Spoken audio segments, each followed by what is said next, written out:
বিপদ আপদ যখন হয় সেগুলো থেকে উত্তরণের উপায় কী, অথবা এই সময় আমাদের করণীয় কী? হতে পারে যে আপনি ব্যবসায় খুব ভালো করছেন না, অথবা ধরুন আপনি চাকরি বাকরি পাচ্ছেন না। হতে পারে যে আপনার বিলম্বে বিবাহ হচ্ছে বা বিবাহ হচ্ছে না। এমনও হতে পারে যে ধরুন আপনি পড়াশোনায় খুব ভালো করতে পারছেন না, কোনো ভালো কলেজ বা ইউনিভার্সিটিতে ভর্তি হতে পারছেন না।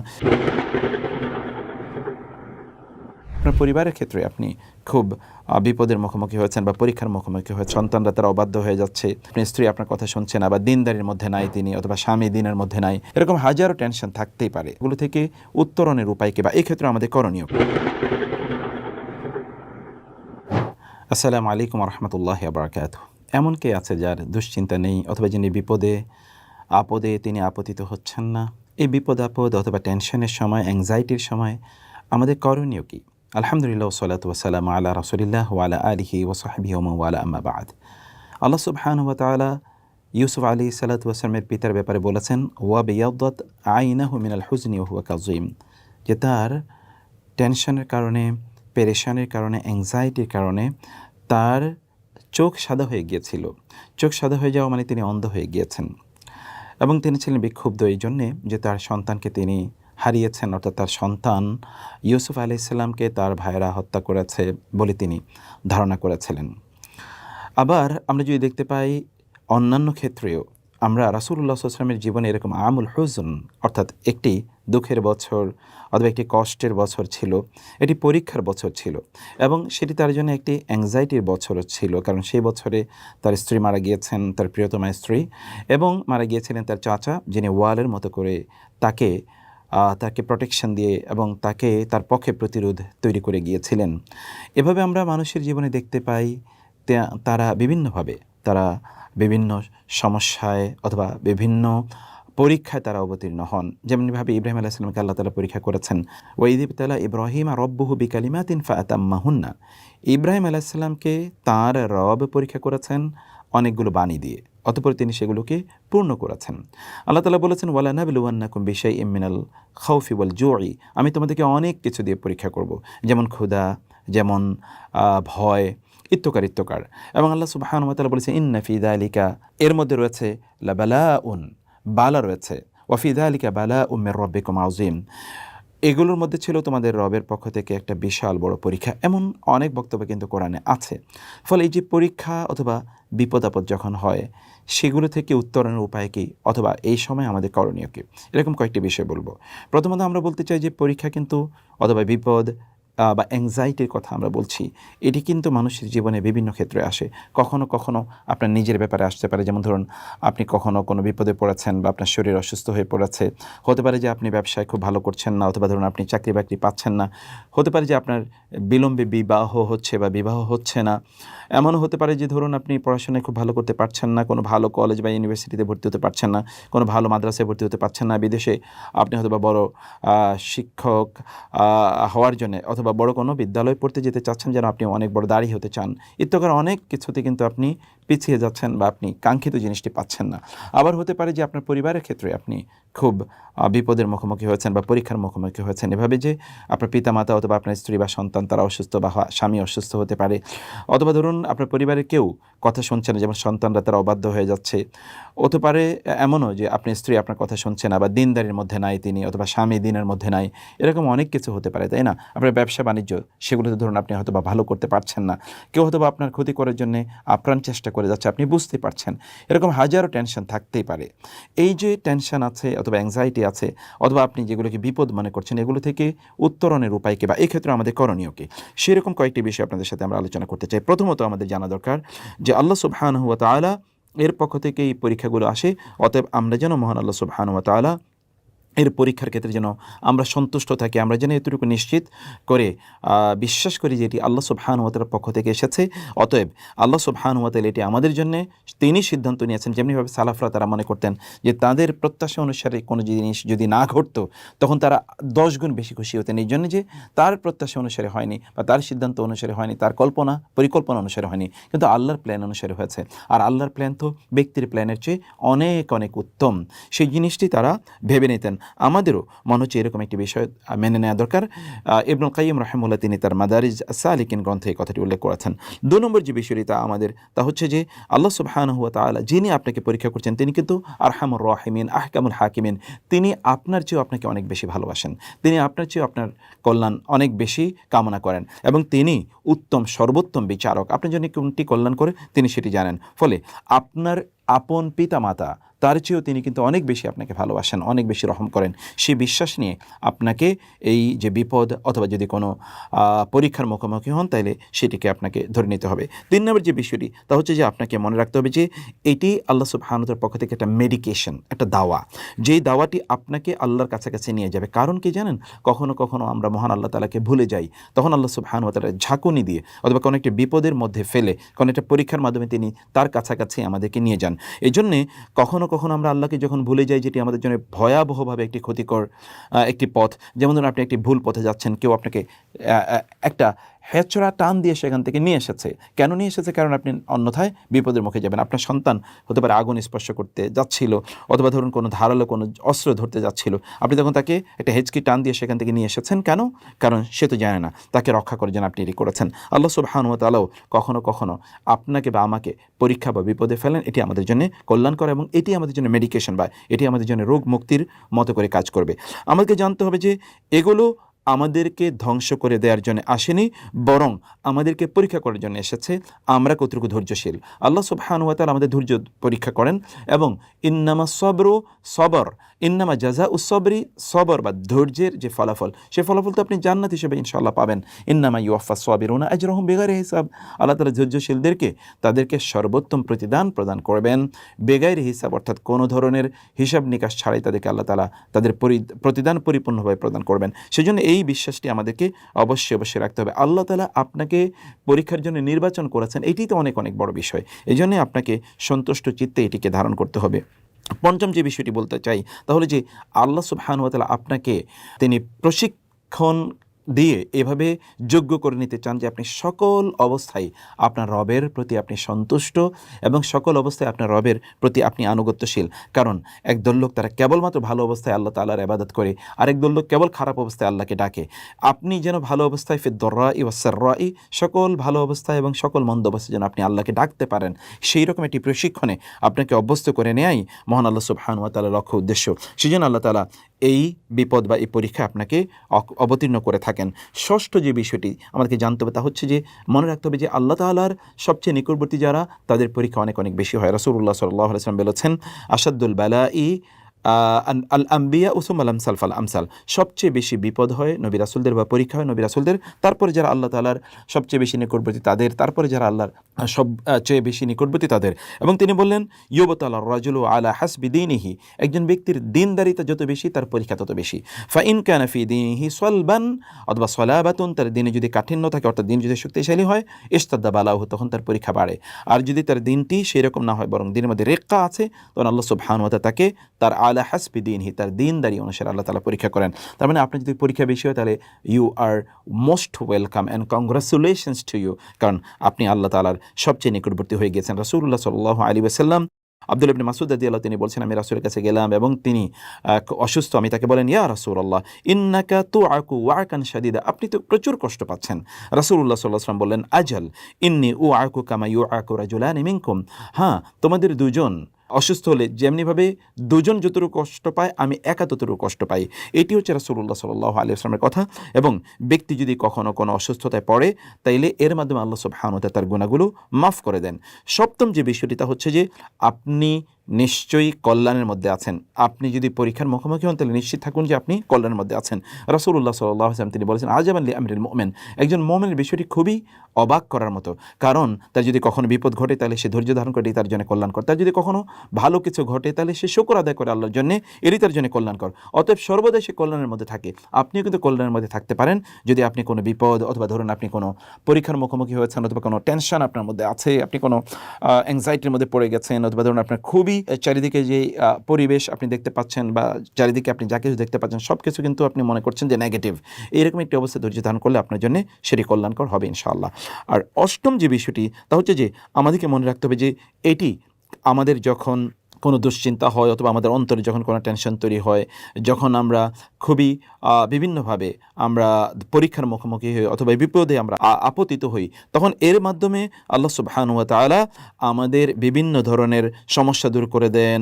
হাদিসে এসে রাসূলুল্লাহ সাল্লাল্লাহু আলাইহি ওয়াসাল্লাম বলেছেন, মা মিন আহাদিন মিনাল মুসলিমিনা ইউসাবু বিবালাইন ফি জাসাদিহি ইল্লা আমারাল্লাহু তাআলা আল হাফাযাতাল্লাযীনা ইয়াহফাযুনাহু ক্বালা উকতুবু লিআবদি ফি কুল্লি ইয়াওমিন ওয়া লাইলাতিন মিসলা মা কানা ইয়ামালু মিনাল খায়রি মা দামা মাহবুসান ফি ওয়াসাকি।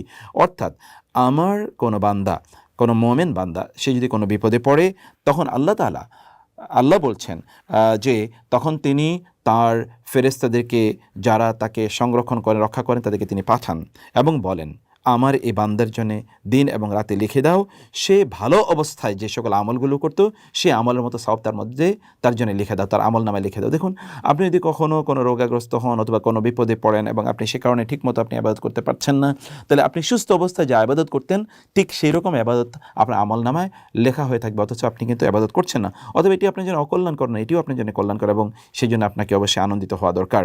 আর নবম যে বিষয়টি, তা হলো যে আল্লাহ সুবহানাহু ওয়া তাআলা নিশ্চয়ই আপনার জন্য কল্যাণ চেয়েছেন। রাসূলুল্লাহ সাল্লাল্লাহু আলাইহি ওয়াসাল্লাম বলেছেন, মাই ইউরিদুল্লাহু বিহি খায়রান ইউসিব মিনহু, আল্লাহ যদি কারো কল্যাণ চান তাহলে আল্লাহ সুবহানাহু ওয়া তাআলা তাকে পরীক্ষা করেন। অন্য হাদিসে এসেছে, ইযা আহাব্বাল্লাহু কওমান ইবতালাহুম, আল্লাহ যদি কোনো জাতির কল্যাণ চান তখন তাদেরকে তিনি পরীক্ষায় ফেলেন। আপনি যদি কখনো কোনো কল্যাণ এর সামনে বা মুখোমুখি যদি আপনি দাঁড়ান, তাহলে বুঝতে হবে যে আল্লাহ সুবহানাহু ওয়া তাআলা আপনাকে এর আগে কখনো পরীক্ষায় ফেলেছেন এবং সেখান থেকে আপনি উত্তীর্ণ হয়েছেন। এটি রাসূলুল্লাহ সাল্লাল্লাহু আলাইহি ওয়াসাল্লাম অন্য একটি হাদিসে বলেছেন, ইযা আরাদাল্লাহু বিআবদিহি আল খায়রা আজ্জালা লাহুল উকুবাতা ফিদ দুনিয়া। তার মানে হচ্ছে, আপনি যদি দুনিয়ায় কখনো কোনো বিপদে পড়েন, তাহলে মনে রাখতে হবে যে দুনিয়ায় যদি আপনি এর প্রতিদান নাও পান, তাহলে আখিরাতে নিশ্চয়ই আল্লাহ তাআলা আপনার জন্য এই প্রতিদান রেখে দিয়েছেন। সেই প্রতিদানটি কি? এই যে দুনিয়া আপনি যে ধৈর্য ধারণ করেছেন, এই জন্য আল্লাহ তাআলা আপনাকে আখিরাতের প্রতিদান প্রদান করবেন। দশম যে বিষয়টি, তা হচ্ছে যে যখন কোনো একজন ব্যক্তি কোনো একটা মর্যাদায় পৌঁছতে চায়, মানে আল্লাহ চান এই ব্যক্তির মর্যাদাটা বাড়িয়ে দিতে, তখন আল্লাহ সুবহানাহু ওয়া তাআলা তাকে পরীক্ষায় ফেলেন। মানে ধরুন, আপনি তো প্রমোশন হয় না দুনিয়ার জীবনে, এই দুনিয়ার জীবনে প্রমোশন, আল্লাহর কাছে আপনার প্রমোশন, আল মুকাররাবুন, আপনি আরও নিকটবর্তী আল্লাহর হতে চান, আরও নিকটবর্তী হতে চান, তাহলে আল্লাহ তাআলা আপনাকে পরীক্ষা করবেন। রাসূলুল্লাহ সাল্লাল্লাহু আলাইহি ওয়াসাল্লাম সে কথাই বলেছেন, ইন্নার রাজুলা লা ইয়াকুনু লাহু ইনদাল্লাহি আল মানজিলাতা ফামা ইয়াবলুগুহা বিল আমালি ফালা ইয়াজালু ইয়াবতালিহি বিমা ইয়াকরাহু হাত্তা ইউবলিগাহু ইয়াহু।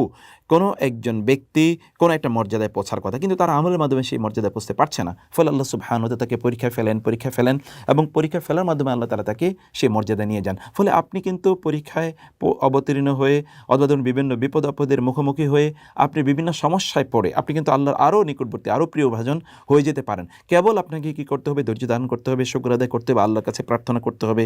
বিষয়গুলো কেবল এরকমই। 11তম যে বিষয়টি, তাহলে যে এই বিপদ আপদ, এটি কিন্তু আপনার গুনার কাফারা। অর্থাৎ আপনি যদি এর আগে কখনো কোনো গুনাহ করে থাকেন, তাহলে আল্লাহ তাআলা এর মাধ্যমে আপনার গুনাহগুলো দূর করে দেবেন। রাসূলুল্লাহ সাল্লাল্লাহু আলাইহি ওয়াসাল্লাম বলেছেন, কোনো একজন মুমিনের যদি কখনো কোনো বিপদ ঘটে, তার যদি কোনো শারীরিক অসুস্থতা ঘটে, কোনো এমনকি কোনো কাঁটা যদি তার বিদ্ধ করে, তাইলে এর মাধ্যমে কাফফারাল্লাহু বিহা খাতায়াহু, আল্লাহ তাআলা এর মাধ্যমে তার গুনাহগুলো দূর করে দেবেন, তার গুনাহ দূর হয়ে যাচ্ছে। সুবহানাল্লাহ, এটি আপনার জন্য অপরচুনিটি। আমরা গুনাহ করি না এমন কি আছে? কুল্লু বানি আদম খাত্তা, সকল বানি আদমই কিন্তু অপরাধ করেই থাকে। ফলে আপনি কিন্তু ইনশাআল্লাহ গুনাহ থেকে মুক্তি পেয়ে যেতে পারেন যখন আপনি বিপদে পড়ে ধৈর্য ধারণ করবেন।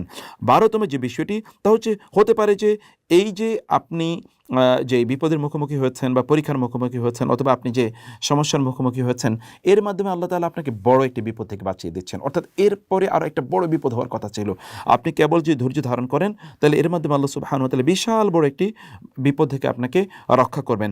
এবং সালফে সালিহিনের জীবনে এরকম অসংখ্য ঘটনা ঘটেছে, যখন তারা ছোট বিপদে ধৈর্য ধারণ করেছেন, আল্লাহ তাআলা বড় বিপদ থেকে তাকে রক্ষা করেছেন। হতে পারে আল্লাহ তাআলা হয়তো ফেরেশতাদেরকে বলবেন যে, এই বান্দা যেহেতু এই ছোট বিপদে ধৈর্য ধারণ করেছে, অতএব বড় একটি বিপদ তার হওয়ার কথা ছিল, সেগুলো বাধা দিয়ে দাও এবং সেগুলো তার থেকে দূরে সরিয়ে দাও। এটি কিন্তু আপনার জন্য হতে পারে ইনশাআল্লাহ। এর মধ্যে আপনাকে যেটি দেখতে হবে যে এই জাতীয় বিপদ আপদ যখন আপনি বিভিন্ন বিপদ আপদে যখন আপনি পড়বেন অথবা বিভিন্ন পরীক্ষার মুখোমুখি যখন আপনি হবেন, এর মাধ্যমে যেটি হবে তা হলো আল্লাহ সুবহানাহু ওয়া তাআলা আপনাকে আরও অনেক অনেক মর্যাদা প্রদান করবেন। এই ব্যাপারে আমরা অসংখ্য বিভিন্ন বর্ণনা আমরা দেখতে পাই। যেমন ধরুন, আপনার আরব একটি প্রবাদ বাক্যে এরকম রয়েছে, রিহুল্লাযী তাহাবু ফিল ওয়াজহি তাজআলুল মারআ হাকিমান, যেই বাতাসটি আপনার মুখে এসে আছড়ে পড়বে, এই বাতাসটি কিন্তু আপনাকে জ্ঞানীতে পরিণত করে আরবরা এই কথা বলে থাকেন। তার মানে আপনি হয়তো কোনো একটা বিপদে পড়েছেন, এই বিপদে পড়ার পর বিপদ থেকে উত্তরণের জন্য আপনি যে বিভিন্ন ধরনের পথ এবং পদ্ধতি গ্রহণ করবেন, এই পথ পদ্ধতি কিন্তু পরবর্তীতে আপনাকে আরও কল্যাণের দিকে নিয়ে যাবে, আরও কল্যাণের পথে আপনাকে এগিয়ে নিয়ে যাবে। আপনি ধৈর্য ধারণ করা শিখবেন, সিচুয়েশন ট্যাকেল কীভাবে করতে হয় তা আপনি শিখবেন, আপনি এক্সপিরিয়েন্স গ্যাদার করবেন। এগুলো সব কিছুই আপনার জন্য অনেক অনেক কল্যাণকর। 14তম যে বিষয়টি তা হলো যে আপনি হয়তো বা অতীতে কোনো গুনাহ করেছেন, এই গুনার কারণে আল্লাহ তাআলা আপনাকে এই বিপদে ফেলেছেন এবং এই জন্যে আপনি ওই গুনাহগুলো আর করবেন না। বহু লোকেরা তারা কিন্তু বিপদে পড়ে তারপরে তারা গুনার জীবন থেকে বের হয়ে এসেছে, এরকম অসংখ্য ঘটনা আপনাদের জানা আছে। রাসূলুল্লাহ সাল্লাল্লাহু আলাইহি ওয়াসাল্লাম তিনি আমাদেরকে জানিয়েছেন, এটি আলী রাদিয়াল্লাহু তাআলার একটি বর্ণনা আছে, মা নাযালা বালাউন ইল্লা বিযামবিন ওয়া মা রুফিআ ইল্লা বিতাওবাতিন। কোনো বিপদ মানুষের ঘটে গুনার কারণে, আর এই বিপদ দূরও হয় তাওবার কারণে। আল্লাহ তাআলা বলেছেন, ওয়া মা আসাবাকুম মিন মুসিবাতিন ফাবিমা কাসাবাত আইদিকুম। তোমরা যদি কখনো কোনো বিপদে পড়ে থাকো তাহলে তোমাদের নিজেদের হাতের কামাই, অর্থাৎ তোমরা যে অপরাধ করেছো সেই অপরাধের কারণে এটি হয়েছে। 15তম যে বিষয়টি তা হলো যে কোনো একজন ব্যক্তি যদি কখনো বিপদে পড়ে তাইলে তার বোঝা দরকার যে আল্লাহ সুবহানাহু ওয়া তাআলার কোনো হক সে হয়তো বা ঠিকমতো আদায় করেনি। এই জন্যে আল্লাহ তাআলা তার হক আদায় করার কথা আল্লাহ সুবহানাহু ওয়া তাআলা এখানে বলেছেন। তা হলো কি, এক্ষেত্রে কমপক্ষে এই বিপদে পড়ে সে ধৈর্য ধারণ করবে এবং আল্লাহ তাআলার যে হক আছে সেই হকগুলো সে আদায় করবে। আল্লাহ তাআলা সে কথা বলেছেন, ইয়া আইয়ুহাল্লাযীনা আমানু সবিরু ওয়াসাবিরু ওয়ারাবিতু ওয়াত্তাকুল্লাহ।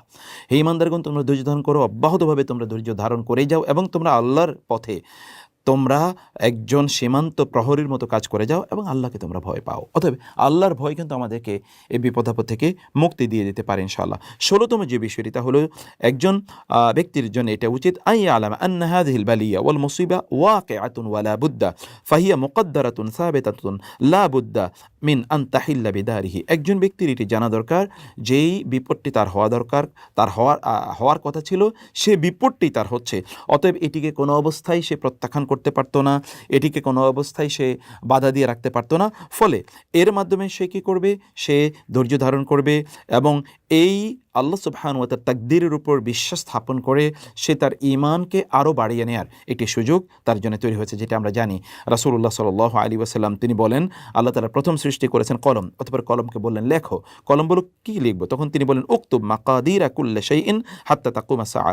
তুমি সব কিছুর সকলের যে তাকদীর আছে তাকদীর লিখে নাও, এমনকি কিয়ামত পর্যন্ত যা কিছু ঘটবে সব তুমি লিখে নাও। ফলে আমাদেরকে বুঝতে হবে যে যখনই কোনো কিছু ঘটে এটি কিন্তু আমাদের তাকদীরের মধ্যে ছিল। অতএব আপনার তাকদীরের প্রতি ঈমানটাকে আরও শক্তিশালী করে এই জাতীয় বিষয়গুলো। আমাদেরকে মনে রাখতে হবে যে আমরা কিন্তু জানি না যে কোনটা আমাদের জন্য কল্যাণকর। ফলে আল্লাহ তাআলা আমাদের জন্য সবচেয়ে কল্যাণকর কোনটি এটি জানেন। আসা আন তাকরাহু শাইআন ওয়া হুয়া খায়রুল লাকুম। হতে পারে তুমি কোনো জিনিসকে অপছন্দ করছো, কিন্তু এটি তোমার জন্য কল্যাণকর। এই বিষয়গুলো আমাদেরকে জেনে বা বিশ্বাস করে আমাদেরকে চলতে হবে ইনশাআল্লাহ। 18তম যে বিষয়টি তাহলে যে আমাদের জানা দরকার এই দুনিয়ার জীবনের প্রকৃতিটা কি। আসলে এই দুনিয়ার জীবনটাকে আল্লাহ তাআলা তৈরি করেছেন, আমরা বিভিন্ন বিপদে পড়ব, বিভিন্ন কষ্টে আমরা যাব এবং বিভিন্ন পরীক্ষা আমরা মুখোমুখি হব, এর মাধ্যমে আমরা আখিরাত অর্জন করে নেব। আল্লাহ তাআলা বলেছেন, লাকাদ খালাকনাল ইনসানা ফি কাবাদ। আমি মানুষকে কষ্টের মধ্যে তৈরি করেছি। লাতারকাবুন্না তাবাকান আন তাবাক। তোমরা একটি ধাপ থেকে আরেকটা ধাপে তোমাদেরকে এগিয়ে যেতে হবে। এই ধাপ এগিয়ে গিয়ে তোমরা আল্লাহর নৈকট্য অর্জন করতে পারবে। ফলে আমাদেরকে যদি আখিরাত অর্জন করতে হয় তাহলে আমাদেরকে এই বিপদের মধ্য দিয়ে যেতে হবে। আপনি কেবলমাত্র সুখের বাগিচায় থেকে আপনি আখিরাত অর্জন করে যাবেন, আখিরাতের সর্বোচ্চ স্থান অর্জন করবেন, তা তো হতে পারে না। রাসূলুল্লাহ সাল্লাল্লাহু আলাইহি ওয়াসাল্লাম বলেছেন, আর দুনিয়া সিজনুল লিল মুমিন ওয়া জান্নাতুল লিল কাফির। দুনিয়া তো মোমেনদের জন্য এটা কারাগারের মতো, আর কাফেরের জন্য এটি জান্নাতের মতো। মোমেনরা তো এখানে বিপদ আপদে থাকবেই, সেটি মোমেনকে অবশ্যই গ্রহণ করে নিতে হবে। 19তম যে বিষয়টি তাহলে আমাদেরকে মনে রাখতে হবে যে এই যেই সময়ে আমরা বসবাস করছি বা আমরা যে জীবন যাপন করছি, এই জীবন যাপন এটি কেবলমাত্র এটা সুখের জন্য নয়। এখানে আমরা সুখ পাওয়ার জন্যে অথবা শান্তি পাওয়ার জন্য আমরা এখানে আসি না। আমরা এখানে প্রশান্তি পাবো, সাকিনা আল্লাহ তাআলা আমাদের উপর নাজিল করবেন। কিন্তু তথাকথিত যে সুখের পেছনে আমরা লোকেরা ঘুরছি, সুখ আসলে কি? সুখ তো আমাদের পারফেক্ট যে সুখ বা হ্যাপিনেস যেটাকে আমরা বলছি, এই হ্যাপিনেস তো এটা কেবলমাত্র জান্নাতে আল্লাহ তাআলা আমাদের জন্য ব্যবস্থা করে রেখেছেন। অতএব সেদিকে যাওয়ার জন্য মূলত আমাদেরকে এই বিভিন্নভাবে বিভিন্ন পরীক্ষা অথবা বিপদের মুখোমুখি হয়ে আমাদেরকে সেদিকে যেতে হবে। 20তম যে বিষয়টি তা হলো আমরা যখন এমন কোনো বিপদ আপদের মুখোমুখি হবে তখন ধৈর্যের মাধ্যমে এটার চিকিৎসা আমাদেরকে করতে হবে। আর এই ধৈর্য কেবলমাত্র এমন নয় যে আমরা হাহুতাশ অথবা হাহাকার করেই তারপরে আমরা ক্লান্ত হয়ে এরপরে ধৈর্য ধারণ করবো, ব্যাপারটি কিন্তু এরকম নয়। বরং আমাদের ব্যাপার হচ্ছে, রাসূলুল্লাহ সাল্লাল্লাহু আলাইহি ওয়াসাল্লাম বলেছেন, মান ইয়াতাসাব্বার ইউসাব্বিরুহুল্লাহ। কেউ যদি অব্যাহতভাবে ধৈর্য ধারণ করে তাহলে আল্লাহ তাআলা তাকে ধৈর্যশীলদের অন্তর্ভুক্ত করে নেবেন। এই জন্য রাসূলুল্লাহ সাল্লাল্লাহু আলাইহি ওয়াসাল্লাম বলেছেন, ইন্নামাল ইলমু বিত্তাআল্লুম ওয়াল হিলমু বিত্তাহাল্লুম। অর্থাৎ আসলে জ্ঞান অর্জন করতে অব্যাহতভাবে জ্ঞান অর্জন করার মাধ্যমে, এবং ধৈর্যশীল হতে হয় অব্যাহতভাবে ধৈর্য ধারণ করার মাধ্যমে। এবং অন্য হাদিসে রাসূলুল্লাহ সাল্লাল্লাহু আলাইহি ওয়াসাল্লাম বলেছেন, ইন্নামাস সাবরু ইনদা সাদমাতিল উলা। আসলে ধৈর্য তো ধরতে হয় প্রথম আঘাতে। আপনি হাউতাশ করেই তারপরে ধৈর্য ধারণ করবেন, ব্যাপারটি কিন্তু এরকম নয়। সেই জন্য প্রথম থেকেই যেন আপনি ধৈর্যশীল হতে পারেন, এটি মূলত আপনাকে অভ্যস্ত করে নেওয়ার জন্যেই এই বিপদ আপদ আসে। আর এটি সবচেয়ে আল্লাহর নিকটতম বান্দা যারা, তাদেরই কেবলমাত্র এই ঘটনাগুলো ঘটে থাকে। আপনি যখন বিপদে পড়বেন তখন আপনি যেন আল্লাহর কাছে যেন আপনি প্রার্থনা করেন, আল্লাহ সুবহানাহু ওয়া তাআলার কাছে যেন আপনি ফিরে আসেন, এবং আল্লাহর কাছে যেন আপনি আপনার প্রয়োজনগুলো তুলে ধরেন। আমরা তো অনেক সময় আল্লাহর কাছে চাই না, আল্লাহর কাছে চাওয়ার বিষয়টা আমরা ভুলেই যাই। আল্লাহর কাছে প্রার্থনা করা, ধরনা ধরা, আল্লাহর কাছে আত্মসমর্পণ করা, এটি কিন্তু আমাদের হয়ে ওঠে না। আমরা যখন বিপদে পড়ি তখন আমরা অনেক বেশি আল্লাহর কথা স্মরণ করি। দেখবেন বিপদে পড়ার পরে লোকেরা আল্লাহকে বেশি স্মরণ করে, সেই কারণে আল্লাহ তাআলা মানুষকে বিপদে দিয়ে দেন। এই জন্য অধিকাংশ লোক যারা অনেক বেশি নেয়ামতের মধ্যে আছে, সম্পদের মধ্যে আছে, সুখের মধ্যে আছে, এই সকল লোক কিন্তু আল্লাহকে ভুলে গিয়েছে এবং আল্লাহর পথ থেকে তারা বিচ্যুত হয়ে গেছে। আপনি যদি এই গোটা পৃথিবীর দিকে তাকান তাহলে দেখবেন যাদের অনেক অর্থবিত্ত, যাদের অনেক ক্ষমতা, প্রভাব প্রতিপত্তি, অনেক বেশি সৌন্দর্য, অনেক বেশি সুস্থ বা স্বাস্থ্যবান এবং বডি বিল্ডার, এদেরকে দেখবেন যে আপনি দিনের পথে নাই। তথাকথিত সুন্দর অথবা সুন্দরীদের অবস্থা গিয়ে দেখেন তারা কতটা অশ্লীলতার মধ্যে নিমজ্জিত, এবং যারা অনেক বেশি সম্পদশালী দেখুন তারা কতটা অপরাধের মধ্যে নিমজ্জিত। যারা অনেক বেশি অ্যাবসলিউট পাওয়ার যারা হোল্ড করে তাদের অপরাধের মাত্রা আপনারা দেখবেন। আল্লাহ তাআলা এর মাধ্যমে আমাদেরকে তার পথে নিয়ে আসতে চান, যেন আমরা ভুলে না যাই আমাদের রবকে। এবং 22তম যে বিষয়টি তা হলো যে আমরা যেন তার কাছে কান্নাকাটি করি। আমরা যেন আল্লাহ সুবহানাহু ওয়া তাআলার কাছে আমাদের হাতগুলোকে প্রসারিত করে, আমাদের অন্তরটাকে উন্মুক্ত করে দিয়ে যেন আমরা আল্লাহর কাছে আসি। ওয়াকাল রব্বুকুম উদউনি আস্তাজিব লাকুম। আমাদের রব আমাদেরকে শিখিয়ে দিয়েছেন, নির্দেশ প্রদান করেছেন, তোমরা আল্লাহকে ডাকো, আমাকে ডাকো, তাহলে আমি তোমাদের ডাকে সাড়া দেব। মানে আল্লাহ আমাদের ডাকে সাড়া দেবেন বলে তিনি আমাদেরকে জানিয়ে দিয়েছেন। সর্বশেষ যে বিষয়গুলো আমরা বলতে চাই তাহলে যে কোনো একজন ব্যক্তি তিনি যখন অপরাধ করেন তখন এগুলো কিন্তু তার মনে থাকে না কত অপরাধ তিনি করেছেন। এই অপরাধ তিনি করতে থাকেন, কারণ কখনো কখনো অপরাধে করতে করতে তিনি কখনো তার কোনো ব্রেক কষে না, যেমন গাড়ির ব্রেক আছে। আল্লাহ তাআলা এরকম একটা ব্রেক কষিয়ে দিয়ে অপরাধের থেকে আমাদেরকে একটু দূরে রাখতে চান, যে তুমি তো অনেক অপরাধ করে যাচ্ছ, তুমি কিন্তু ধ্বংসের একেবারে চূড়ান্ত জায়গায় চলে যাচ্ছ, সেখান থেকে তোমাকে ফিরিয়ে নিয়ে আসা দরকার। আমাদেরকে যখন আমরা কোনো বিপদে পড়বো, এটি কেন পড়ি? কারণ আমরা ওলামায়ে কেরামের সাথে সম্পর্ক রাখি না, দিনদার যারা আছে তাদের সাথে সম্পর্ক রাখি না। ফলে আল্লাহ তাআলা আমাদেরকে দিনদার অর্থাৎ মসজিদে নিয়ে যাওয়ার জন্যে, আপনি দেখবেন যখন কেউ হসপিটালে থাকে, আপনার আত্মীয়স্বজন হসপিটালে থাকে, অথবা আপনি কোনো বিপদের মুখে পতিত হয়েছেন, তখন আপনি দ্রুত মসজিদে যাবেন এবং আপনি কোরআন হাতে নেবেন। আপনি তখন সুবহানাল্লাহ, আলহামদুলিল্লাহ, লা ইলাহা ইল্লাল্লাহ, ইন্না লিল্লাহি ওয়া ইন্না ইলাইহি রাজিউন, লা হাওলা ওয়ালা কুওয়াতা ইল্লা বিল্লাহ, ইন্না লিল্লাহি ওয়া ইন্না ইলাইহি রাজিউন, অথবা রব্বানা যালামনা আনফুসানা, এইরকম আপনি তখন পড়তে থাকবেন। এগুলো আপনাকে তখন এই কাজে উদ্বুদ্ধ করে থাকে। সে কারণে আমাদেরকে যখন আমরা বিপদে পড়ি এই কাজটি আমাদের করা দরকার। 25তম যে বিষয়টি তা হলো আমাদের যখন কোনো বিপদ আপদ ঘটবে তখন আমরা যেন এমন কাজ করি যেগুলো মুতাআদ্দি, মানে আন-নাফউল মুতাআদ্দি, যেগুলো সাদকায়ে জারিয়ার মতো করে কাজ করে, যে কেবলমাত্র একজনের উপকার না, অনেক ব্যক্তির উপকার করবে এবং এক সময় না, দীর্ঘ সময় জুড়ে সে উপকার করবে। যেমন ধরুন আপনি মসজিদ নির্মাণ করা, মাদ্রাসা নির্মাণ করা, দ্বীনি ইলম বিতরণ করা, কোরআনের মুসহাফ এগুলো প্রিন্ট করা বা দ্বীনি বইপত্র বিতরণ করা, অথবা সেগুলোকে প্রিন্ট করে মানুষের কাছে ছড়িয়ে দেয়, এই কাজগুলো আমাদেরকে করতে হয়। আর 26তম যে বিষয়টি তা হচ্ছে আমাদেরকে অপেক্ষা করতে হবে ধৈর্য ধরে, কখন আল্লাহ তাআলার পক্ষ থেকে আমাদের জন্যে কল্যাণ আসবে এবং আমাদের জন্য মুক্তি আসবে। এই ধৈর্য ধারণের মধ্যেই কিন্তু আমাদের কল্যাণ রয়েছে, শুধু কল্যাণই না, এর মধ্যে আমাদের ঈমানের পূর্ণতা রয়েছে, এর মধ্যে আমাদের তাওয়াক্কুলের বিষয় রয়েছে, এর মধ্যে আমাদের ইয়াকিনের ব্যাপার রয়েছে, এর মধ্যেই কিন্তু আমরা আল্লাহর অনেক সন্তোষভাজন হয়ে যাচ্ছি ধীরে ধীরে। আপনি যদি 10 দিন বিপদে থাকেন, এই 10 দিন কিন্তু আল্লাহ তাআলা আপনাকে আপনি আল্লাহর আরও নিকটবর্তী হওয়া, ইবাদতের মাত্রা আপনি বাড়িয়ে দিচ্ছেন, তাসবিহ তাহলিলের মাত্রা আপনি বাড়িয়ে দিচ্ছেন, ইস্তিগফারের মাত্রা আপনি বাড়িয়ে দিচ্ছেন, এর মাধ্যমে আপনি আল্লাহর আরও অনেক প্রিয়ভাজন ধীরে ধীরে হয়ে যাচ্ছেন। 27তম যে বিষয়টি তা হচ্ছে যে এখানে অনেক বিষয় আছে যেগুলো ধরুন আমরা হয়তো বা বুঝতে পারি না। যখন আমাদের বিপদ আপদ ঘটে, ধীরে ধীরে যখন এগুলো ধীরে ধীরে যখন চলে যায়, তখন আমাদের অন্তরে একটা প্রফুল্ল ভাব চলে আসে, আমাদের অন্তরটা প্রশস্ত হয়ে যায়। যারা বিপদ আপদে ছিল তাদের প্রতি একটু অনুগ্রহ করা, করুণা করা, ইত্তকার মানসিকতা তখন আমাদের তৈরি হয়ে যায়। যেমনিভাবে আমরা রোজার মাসে দেখি আমরা না খেয়ে থাকার মাধ্যমে অন্যদের প্রতি এক ধরনের সহমর্মিতা, এটি প্রকাশের একটি অদম্য একটি স্পৃহা আমাদের মধ্যে তৈরি হয়ে থাকে। আর 28তম যে বিষয়টি তা হলো যে আমাদের কখনো কখনো কিন্তু আমরা বিভিন্নভাবে চলতে চলতে আমরা কিন্তু ক্লান্ত হয়ে যাই। আল্লাহ তাআলা এই ক্লান্তিকর জীবন থেকে আমাদেরকে আল্লাহ তাআলা মুক্তি প্রদান করেন কখনো কখনো কিসের মাধ্যমে? বিভিন্ন বিপদ-আপদ বা বিভিন্ন টেনশন দেওয়ার মাধ্যমে। তখন আমরা কি হয়ে যাই? আমরা একটু দৌড়ানো একটু বন্ধ করে দেই। আমরা যে দৌড় শুরু করেছি দুনিয়ার পেছনে, এটি কিন্তু আমরা একটু বন্ধ করি তখন আমরা আল্লাহ তাআলা মুখী হয়ে থাকি। এবং সর্বশেষ যেই কথা বলতে চাই তা হলো যে এই বিপদ-আপদ যখন আমরা মুখোমুখি হই তখন আল্লাহ তাআলা আমাদেরকে একটু নিজের জীবন নিয়ে চিন্তা করার সুযোগ দেন। আমরা যখন তখন আমরা ভাবি আমাদের কোথায় ত্রুটি হয়েছে, কোথায় বিচ্যুতি হয়েছে এবং সেগুলো থেকে আমাদের নিজেদেরকে আমরা বিরত রেখে ভালো মানুষ হওয়ার প্রচেষ্টায় আমরা তখন সময় কাটাই। সেজন্য আমাদেরকে এই সবগুলো এর মধ্যে কিন্তু বেনিফিট আছে। এখানে আমরা 30টি বেনিফিটের কল্যাণের কথা বলেছি। এই কল্যাণগুলো আমাদের জন্য রয়েছে। আর ধীরে ধীরে এর মাধ্যমে কিন্তু আমরা আল্লাহর প্রিয়ভাজন হয়ে জান্নাতের পথে আমরা চলে যেতে পারি। সেজন্য বিপদ-আপদ যখন হয় হা-হুতাশ করবেন না। যখন বিপদ-আপদ হয় তখন ইন্না লিল্লাহি ওয়া ইন্না ইলাইহি রাজিউন উলাইকা আলাইহিম সালাওয়াতু মির রাব্বিহিম ওয়া রাহমা ওয়া উলাইকা হুমুল মুফলিহুন। আল্লাহ তাআলা বলেছেন যারা বিপদ-আপদে পড়ে তারপর ধৈর্য ধারণ করে আল্লাহর কাছে তারা ফিরে আসে, আল্লাহ তাআলার স্পেশাল রহমত এদের উপর বর্ষিত হবে এবং এরাই প্রকৃত অর্থে সফল কাম। আল্লাহ তাআলা আমাদেরকে তাদের অন্তর্ভুক্ত করুন। হাযা ওয়া সাল্লাল্লাহু সুবহানাহু ওয়া তাআলা নবিয়ানা মুহাম্মদ ওয়া আলিহি ওয়া সাহবিহি আজমাইন। সুবহানাকাল্লাহুম্মা ওয়া বিহামদিকা আশহাদু আল্লা ইলাহা ইল্লা আনতা আস্তাগফিরুকা ওয়া আতুবু ইলাইক। ওয়াসসালামু আলাইকুম ওয়া রাহমাতুল্লাহি ওয়া বারাকাতুহু।